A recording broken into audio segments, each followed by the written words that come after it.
Welcome back to Simply Sports Science for everything you need for IB Sports Science and GCSE PE. When we watch sport, we often focus on skill, speed and strength.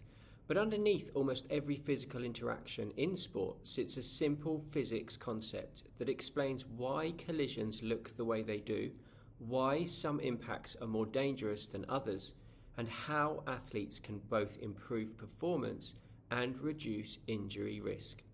That concept is momentum. In many sports, athletes are constantly involved in collisions. Sometimes these are obvious, like a rugby tackle or a body check in ice hockey. Other times they are more subtle, such as a basketball player blocking a shot, a volleyball player spiking the ball, or a footballer heading across. In every one of these situations, momentum is changing. Understanding how momentum changes during collision is essential in sports science. It allows us to analyse forces accurately, understand injury mechanisms, and explain why certain techniques are safer and more effective than others. So let's start with the basics. Momentum is defined as the product of mass and velocity. In simple terms, it describes how difficult something is to stop or slow down. An object with more mass has more momentum. An object moving faster has more momentum. And if both mass and velocity are high, momentum is very high. This is why a fast-paced moving rugby player is much harder to stop than a slow-moving one. It's also why collisions at high speed are far more dangerous than those at low speed. Momentum is a vector quantity, which means it has both magnitude and direction. That matters in sport because momentum can change not only when the speed changes, but also when direction changes. For example, when a player cuts sharply or rebounds off an opponent. Now let's move on to one of the most important principles in this topic, the conservation of momentum. The principle of conservation of momentum states that in a closed system, the total momentum before a collision is equal to the total momentum after the collision. In other words, momentum cannot be created or destroyed. It can only be transferred between objects. In sport, collision usually happens over a very short time, and during that brief moment, we can often treat the system as closed. That means when two players collide, any momentum lost by one player must be gained by the other. This explains why in a tackle, one player slows down while the other is accelerated. Momentum is transferred between them. To understand collision in more detail, we need to look at types of collision. The first type is elastic collision. In an elastic collision, both momentum and kinetic energy are conserved. The objects rebound off each other without permanent deformation, and very little energy is lost to heat or sound.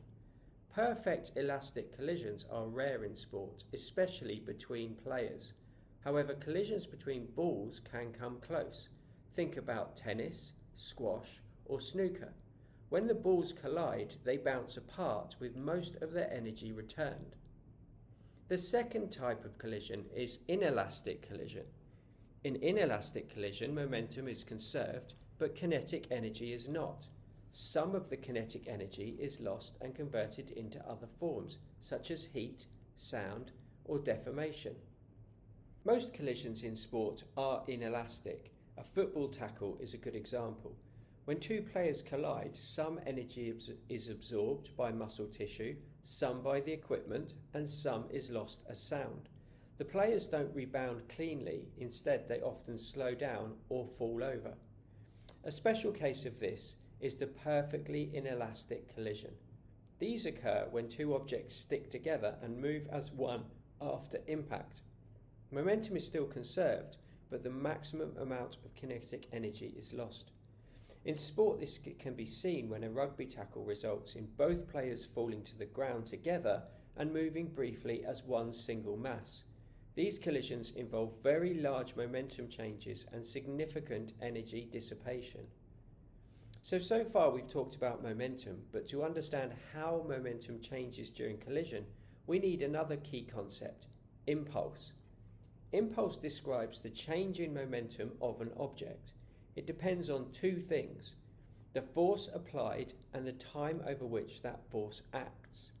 The impulse-momentum relationship tells us that impulse is equal to the change in momentum. This means that to change an object's momentum, we can either apply a large force for a short time or a small force over a longer time.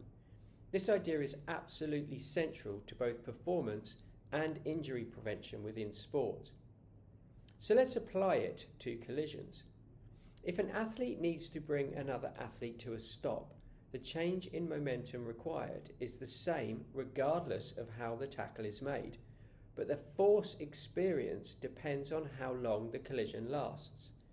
If the contact time is short, the force must be very large. If the contact time is longer, the force can be much smaller. This is why collision duration is so important. In sports science, increasing the time over which momentum changes is one of the key strategies used to reduce injury risk. When athletes give with a collision by bending joints or rolling or absorbing impact, they increase contact time. This reduces peak force and lowers stress on bones, joints and soft tissues. But on the other hand, stiff, sudden collisions produce extremely high forces. These are the impacts most likely to cause concussions, fractures or ligament injuries. And this is why technique matters so much in contact sports. In rugby, players are coached to tackle low, keep their head to the side and drive through the opponent whilst allowing the body to roll. This spreads the momentum change over time and across a larger area of the body. In martial arts or gymnastics, athletes learn controlled falling techniques. Instead of stopping suddenly, they roll or distribute impact across limbs and the torso, thus dramatically reducing the force on any single body part. And even in non-contact sports, these principles still apply. A goalkeeper catching a fast-moving ball pulls their hands back on contact, increasing time and reducing force on the wrists. To finish, let's bring all of this together. Momentum allows us to understand why faster and heavier athletes are harder to stop. Conservation of momentum explains how movement changes during collision. Impulse explains how force and time interact to produce these changes. Most importantly, sports science shows us that how momentum changes matters just as much as how much it changes.